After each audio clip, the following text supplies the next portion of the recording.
the sound of cracking would still plays in my head. It happened only seconds before everything changed. I can still see the sunlight coming through those dusty windows as I stood in my best friend's mother's bedroom. Right in front of me was the wooden bed I had spent 3 long days building with my own hands.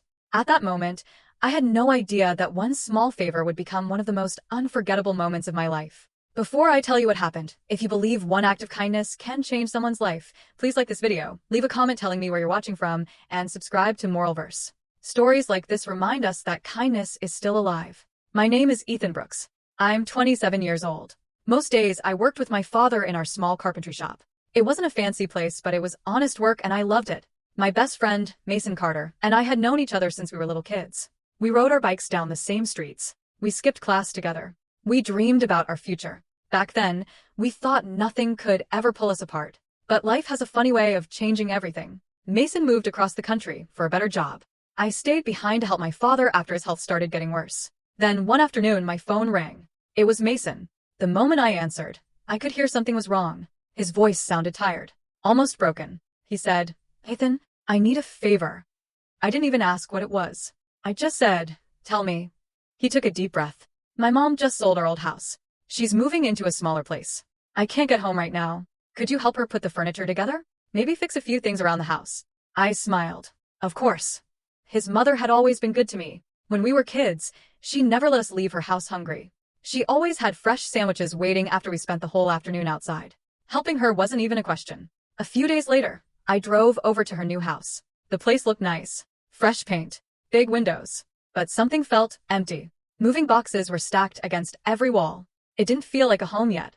When she opened the door, she smiled at me. It was a kind smile, but I could see the sadness hiding behind it. Losing her husband years ago had left a silence that never really disappeared. She showed me every room, the guest room, the kitchen. Then we walked into her bedroom. Pieces of a broken bed frame were leaning against the wall.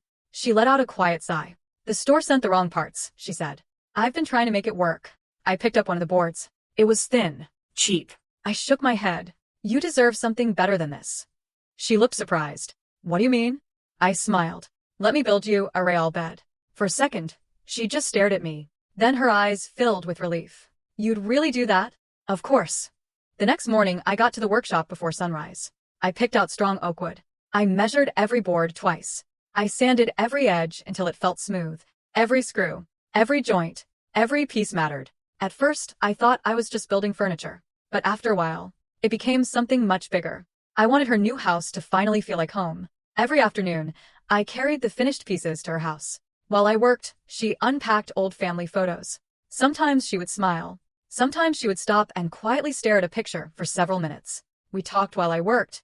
She told me stories about Mason that I had never heard before. Stories that made us both laugh. Other times, we didn't say anything at all. The only sounds were my tools, and the ceiling fan slowly turning above us. As the days passed, I noticed something. She was lonely. People always promised to visit. Very few actually came. Family called. Friends texted. But the house stayed quiet. She acted strong. But every now and then, I caught the sadness on her face before she could hide it. Then came the 4th day. I tightened the final bolt, stepped back, and smiled. The bed was finished. Solid oak. Strong enough to last for decades. I wiped the sweat from my forehead and looked over at her. She hadn't said a word. She was just standing there, looking at it. Tears slowly filled her eyes. Then she laughed softly, almost to hide how emotional she felt. She looked at me and said, "Maybe we should test it." I laughed too. "What?" She smiled. "I'm serious." She carefully sat down on one side of the bed. Then she placed her hand on the wooden frame. That's when I understood. She wasn't testing the bed. She was looking for something she hadn't felt in a very long time. Something she could finally trust. I slowly sat down on the other side. We both stayed perfectly still. We listened. No creaks. No shaking. No loose boards. Only silence. After a long moment, she finally spoke. "You know." She looked down at her hands. "Ever since I moved here, I hate nighttime." I stayed quiet. She continued. "When the sun goes down, the house feels empty. I miss hearing another person walking through the hallway. I miss talking to someone. I even miss the little arguments." Her voice cracked. "I miss not being alone." I didn't know what to say. Sometimes people don't need advice. They don't need answers. They just need someone who will stay. So, I stayed. We made coffee, sat together in the kitchen, and watched the sun slowly disappear behind the backyard. That evening taught me something I'll never forget. Grief never truly disappears. It just changes with time. And sometimes, healing begins because someone simply decided. After that evening, I started stopping by her house almost every week. At first, it was just to finish a few small jobs. One day, it was a broken cabinet door. The next week, it was a fence that needed fresh paint. Another time, it was a leaking faucet under the kitchen sink. There was always something that needed fixing. But after a while, I realized the repairs weren't the real reason I kept coming back. It was the conversations. Every time I walked through that front door, the house felt a little different, a little warmer, a little brighter. Slowly, the silence disappeared. The rooms that once felt empty were now filled with laughter. The family photos on her shelves changed too. At first, she looked at them with tears in her eyes. They reminded her of everything she had lost. But little by little, those same pictures made her smile instead. She began telling funny stories. She laughed at old memories. Instead of feeling pain, she started celebrating the life she had shared with her husband. Months passed. Then one afternoon, Mason finally came home. I was fixing a loose gate when I saw his car pull into the driveway. He jumped out and looked around. Then he looked at his mom. For a moment, he didn't say anything. She looked different. She stood taller. Her smile looked real again. The sadness that once followed her everywhere wasn't there anymore. He walked over and gave her the biggest hug I'd ever seen. That evening, the three of us sat outside. Children were playing across the street. The sun was slowly setting. Mason looked at me. His voice was quiet. "Ethan, thank you." I smiled. "For what?" He shook his head. I was scared. I hated leaving Mom here alone. I kept wondering if she was okay. He looked toward the house. But now, I don't have to wonder anymore. I looked down at the ground. It wasn't a big deal. Anyone would have done the same. Mason smiled sadly. No, they wouldn't. His words stayed with me, because deep inside, I knew he was right. We all say we'll help someday. We tell people, I'll visit next week. I'll call tomorrow. I'll stop by when life slows down. But tomorrow turns into next week. Next week becomes next month. Sometimes, that visit never happens. That's when I realized something. Kindness isn't about having free time. It's about making time. A few months later, she invited everyone to her house. Friends, neighbors, family. The place was completely different now. Music floated through the open windows. People laughed in every room. Children ran through the hallway. The house that once felt so quiet finally felt alive again. While everyone was talking, she gently touched my arm. "Ethan, come with me."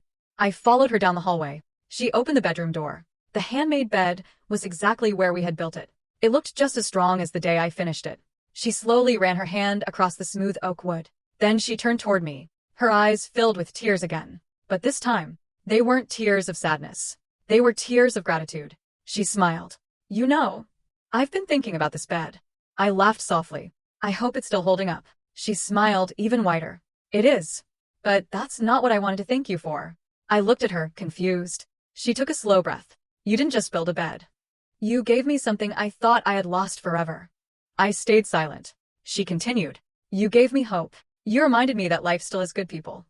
You helped me believe that tomorrow could still be beautiful." For a second, I couldn't find the right words. Then I remembered something my father used to tell me. When I was younger, I never understood what he meant. Now, it finally made sense. He always said, "Son, sometimes we think we're building tables.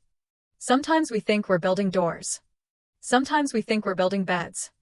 But what we're really building is a way for someone to feel whole again." Standing there beside that bed, I finally understood his lesson. Sometimes the strongest things we build can't be touched with our hands. They're built inside someone's heart. Later that night, I said goodbye and started driving home. The sky was painted with soft orange and purple colors. I couldn't stop thinking about everything that had happened. One phone call, one simple favor, one decision to help had changed both of our lives. I thought I was only building a bed. Instead, I helped someone find hope again. And somehow, she helped me understand the true meaning of kindness. Before the story ends, I'd love to hear from you. Tell me in the comments about one act of kindness you'll never forget. Your story might give someone else hope today. And if this story touched your heart, don't forget to like this video, share it with someone you care about, and subscribe to Moralverse for more heartfelt stories. Because after everything I've been through, I've learned one simple truth. The strongest things we ever build are not made from wood. They're built with kindness, with patience, with understanding, and with the courage to stand beside someone when they need you the most.